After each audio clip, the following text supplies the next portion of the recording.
Now, as I scrape down the sides this time, let me take a moment to recommend a TV show for you. Alton Brown, my hero, you may have noticed, has done a wonderful show on making chocolate chip cookies.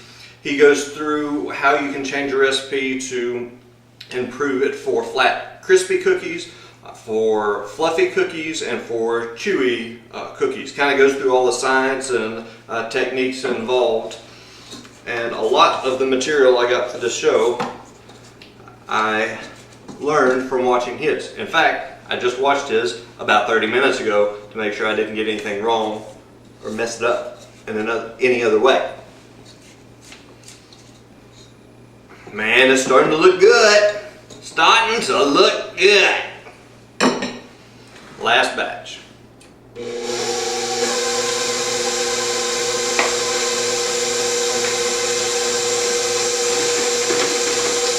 Kind of like this little thing now that I've used it.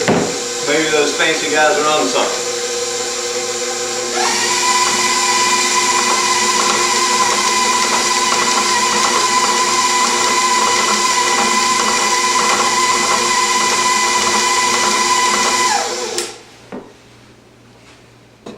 Scrape down the sides again. Now, as I said, these are going to be big mammoth old cookies. When we measure them out, they'll be about 4 ounces. So you want your batter pretty thick so that they can stand up to that kind of weight. Next, we're going to add in the shelled walnuts. Turn on low setting, and then just slowly get them in there.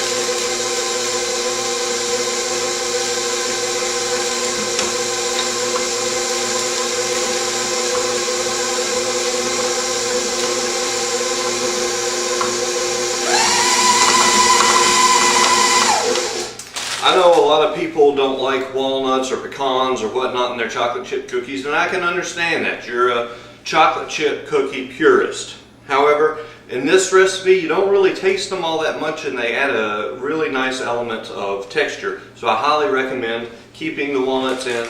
Don't take them out just because you don't usually like walnuts in your cookies. Give it a try this way, and if you still don't like it, then take them out later. Next, we'll add in the chocolate chips.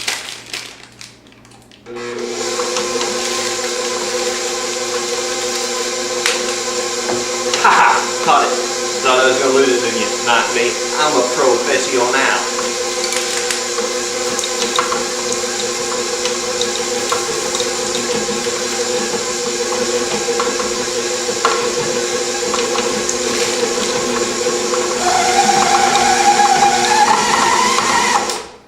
And that's it.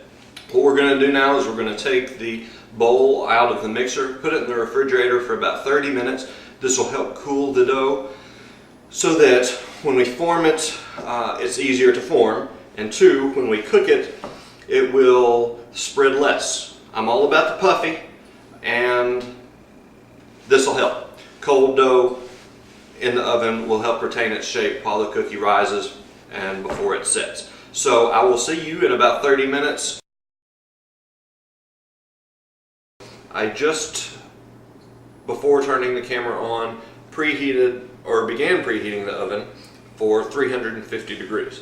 So what we're going to do, I have talked before about my trusty scale. Like I said, I got this one at the Supercenter, I think, for 10 or 20 bucks.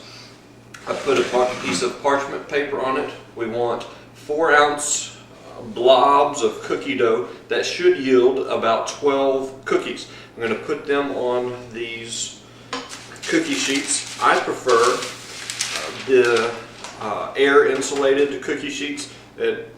I'm not a wonderful baker, and it makes it easy for me to not burn everything. I think they have these at the Supercenter. If not, just shop around. They're everywhere. Cost about 10 bucks, I think. On them will go the cookies resting on top of the parchment paper. If you saw our bread episode, you'll know that I'm a big fan of parchment paper. It helps prevent cookie spread, giving us the higher, fluffier cookie. It also prevents burning, and you can bake with it because it's not wax paper and will not melt at high temperatures. Makes cleanup very easy as well. So let's get started. We have our scale zeroed.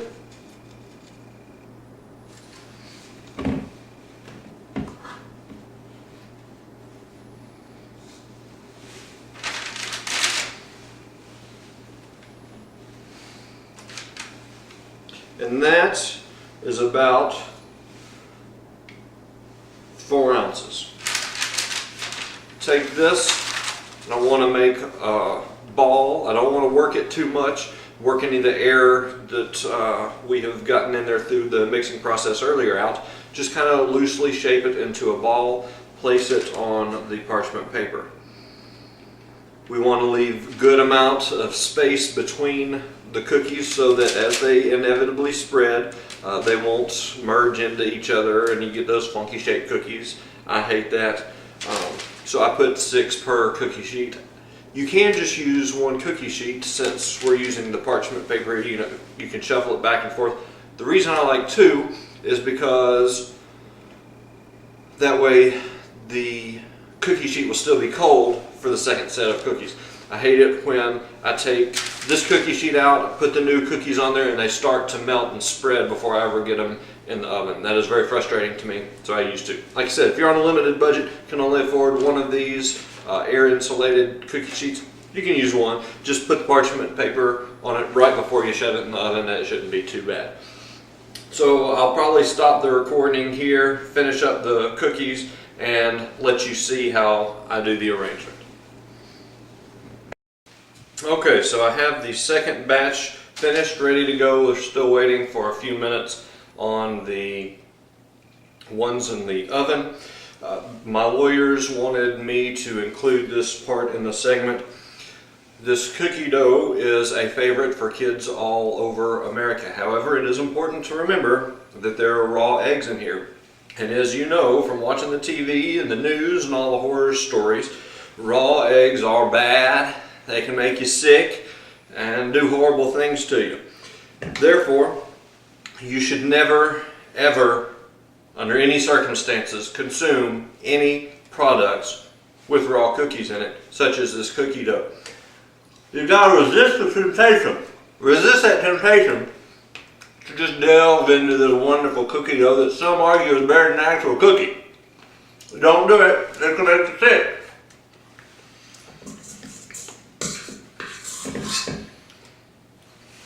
Do as I say, not as I do. We've got a few minutes before the cookies come out, so let's answer a couple questions sent in from viewers. The first one, interestingly, is sent from Food Network, a public relations officer. They say, we're watching your show. Cool. The problem we have with it is you don't seem to have a consistent voice or personality. Sometimes you seem gangsta, sometimes you seem intellectual, and sometimes just plain goofy. What up? I do have one voice. It's the voice of the SupercenterChef. So deal with it. Like they say, if you can't stand the heat, stay out of the Food Network. Next question. Did the Food Network really send you that? No. But someday they will. And someday they'll see that my ratings are better than theirs because I'm a real person. I must admit I have to wait on the ratings. Once we get computers in Arkansas, I feel certain that the internet will follow soon after, and then everyone will start watching this show. Because Arkansas is a great place with many rural towns, and all we've got in most of these places is a super center. Big stuff here, so you stay tuned. I'll come back when we've taken the cookies out. See you soon.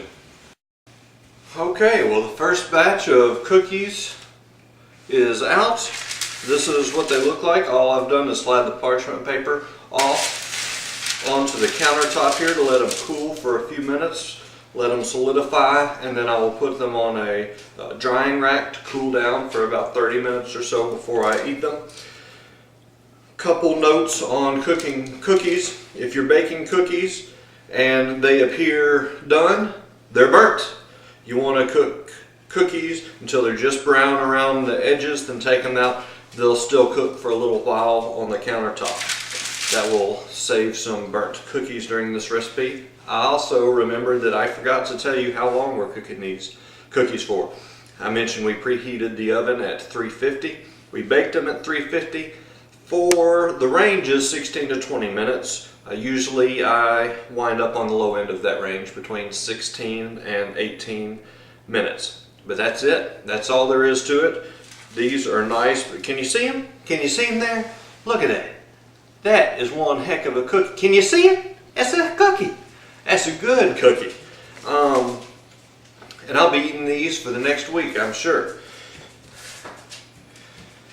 From me and my family, I'd like to thank you for watching this episode of the Super Center Chef. Finn, can you say hi to the people? I hope you enjoyed our lesson. I hope you enjoy the cookies. Visit our blogspot. Find it there, supercenterchef.blogspot.com. Leave me your feedback. I'll also, of course, include the complete recipe on there, as well as the variation and ranges of ingredients that you can use. I look forward to hearing what you've thought of the video, as well as how your cookies turn out.